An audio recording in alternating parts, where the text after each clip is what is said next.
المؤرخ الكبير وكاتب المصريات، ونقول لك ازيك يا دكتور. اهلا ومرحبا بكم وبمصر العظيمه كلها. احنا تعبنا معاك يا دكتور في اتصالات، احنا من الصبح بنتصل بيك. مشغول وحياتك مشغول والاخر الاسبوع مشغول. احنا هنبتديها كده.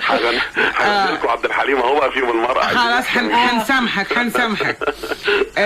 دكتور بسام، يعني لو اتوجد الدكتور بسام يا نهله يبقى الكل بيصمت. حكاوي جميلة المرأة المصرية عبر العصور التاريخية، كلامه جميل جدا وحكاويه حلوة، وقد ايه احنا لينا نماذج مشرفة. في 2016 دكتور بسام، هل هناك النموذج اللي كان موجود على مر العصور، المرأة القوية المتفاعلة اللي بتسند بيتها وأسرتها، اللي ليها مواقف جعلتها اليوم المرأة العالمي ويوم المرأة المصرية، هل في 2016 المرأة بالقوة اللي احنا شفناها في مصر القديمة وبالتأثير اللي على المجتمع بشكل إيجابي كبير وبشغلهم؟ انا شخصيا يعني في الدائرة عندي مش كتير، لكن يوجد امثله عظيمه جدا، وهرجع بيكم كده بعض المقارنات اللطيفة. يا ريت. مصر القديمة فيها نوعين من السيدات، سيدات اسطوريات، يعني في الاسطورة مش حقيقيات، في الخيال، يعني في الخيال. وكتب عنهم الكهنة وعملوا عليهم القصص الجميلة، ومنها طبعا اول سيدة حافظت على الوفاء والاخلاص لزوجها، السيدة اللي ما اتجوزتش بعد وفاة جوزها، ودي العادة المصرية المعروفة، وهي الاستاذة المبجلة إيسات. هي اسمها كده إيسات. وإيسات ديت اللي في اليونانية بعد كده بقت إيزيس. احنا كلنا عارفينها باسم إيزيس، بس إيزيس دي مش التسمية المصرية القديمة، لأن ما اخترعش لا الزين ولا الزال. على أي حال الست تفردت، الست هي الزوجة الوفية المخلصة، الست هي أم الولد، أم الجدع، أم البطل، أم حر. يبقى ادي المقارنات، وفي نفس الوقت الست هي اللي تفردت، وبالتالي انتوا النهارده في 2016 كلكم لما بتحبوا تجيبوا واحده ست تتفرد بتدوها اللقب ده. يعني الست هتغني يوم الخميس. ايوه الست ام بسام. يبقى ايه؟ ايوه صح. يبقى ده اصبح لقب، واحنا على فكره في مصر بنقولها ايه الست، ما بنقولش ايه الست. الست يعني من هنا جت التسميه يا دكتور.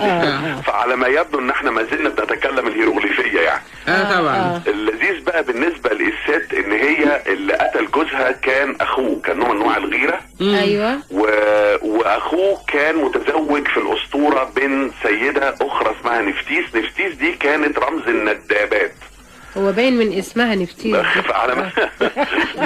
فعلى ما يبدو ان ست وهو رب الصحراء والجفاف كان متجوز ندابة، فطبعا اكيد هيغير من اخوه اللي متجوز ست الكل دي. أيوة. الجمال والرشاقة والوفاء والاخلاص، وكان عندها صفة كمان جميلة قوي، هي صفة الحماية.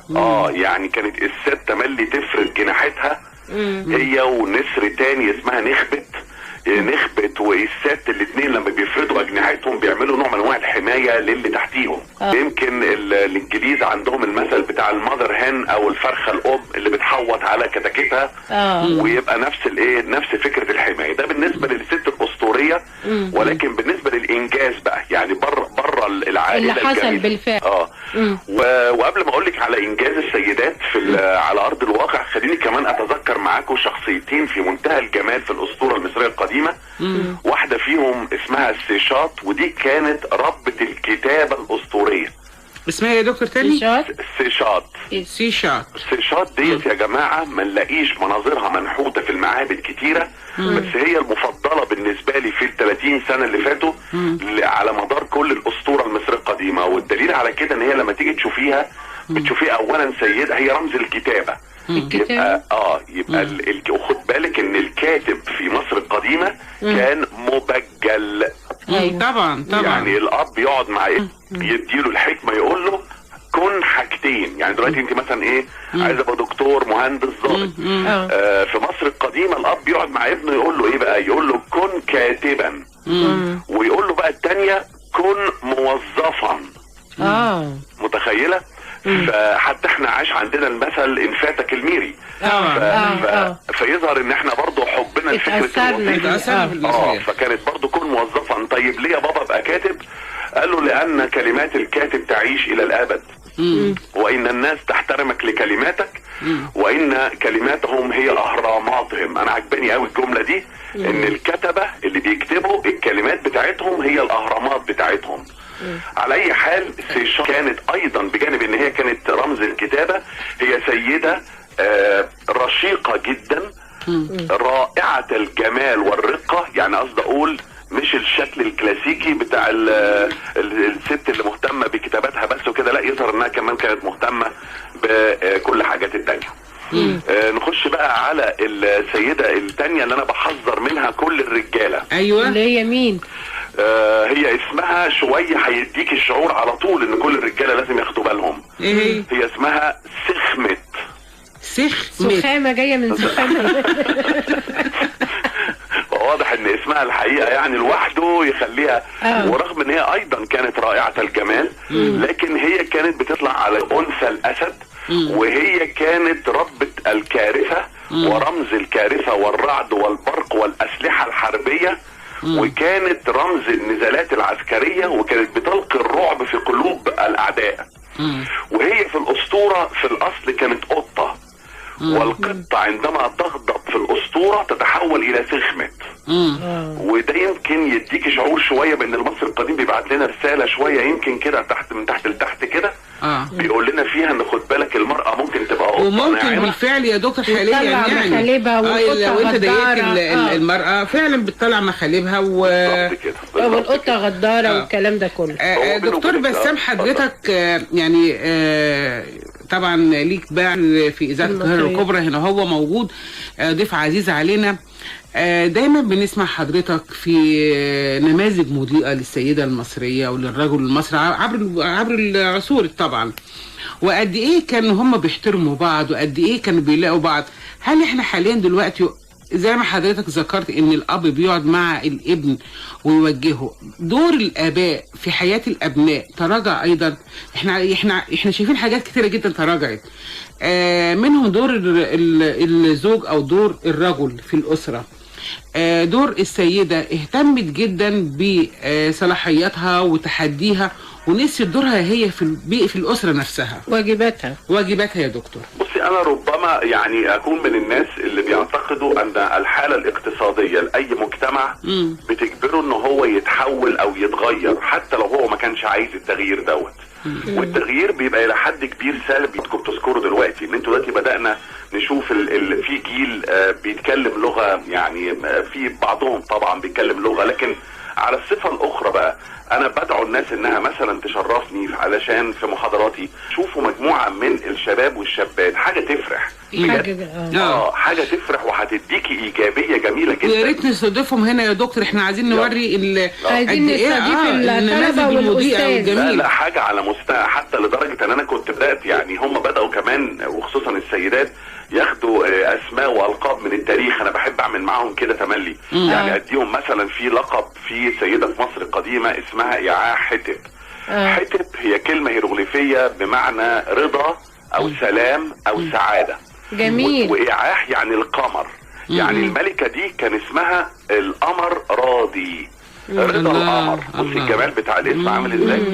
الام دي بقى يا جماعة الرؤوم دي بقى سيدة بقى متفردة بجد وعلى ارض الواقع. دي اللي جوزها انراع طاعاه الثاني ده كان ملك مصر وقتل في حروب الهكسوس، فكملت هي في القيادة وانجبت وافرزت للمجتمع، لانها كانت اوريدي متزوجاه وكان فيها لها ابن اللي هو احمس اللي هو يحمس ابن القمر، وكان في شخصية تانية كاموس. يعني افرزت للمجتمع قوات على اعلى مستوى، بحيث ان هم قادوا الجيش وهزموا الهكسوس في الاخر خالص بعد حروب ضارية. فاذا هذه سيدة على ارض الواقع عاشت لدرجة ان جوزها في الغرب بيسموه ذا مارتر او الشهيد.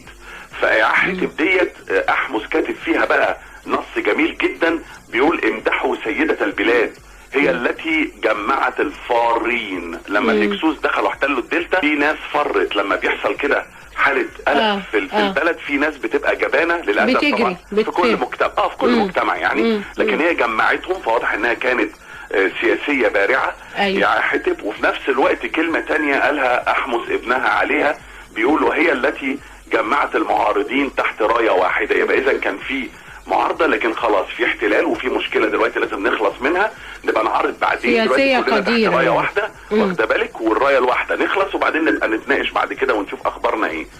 فلما أنا بقول هذا النموذج يا حتب، عندي السيدات والبنات والرجالة كمان بيبقوا معجبين بيها بشكل عظيم جدا. ليه؟ لأن دي حصلت على أرض الواقع وليست أسطورة. في الوقت برضو التاريخ فيه الفكرة الطريفة. يعني عندنا قصة قطر الندى مثلا. الله، جميلة. يعني قطر الندى دي في ناس كتيرة طبعا حافظين الأغنية يا الحنة يا الحنة يا قطر الندى.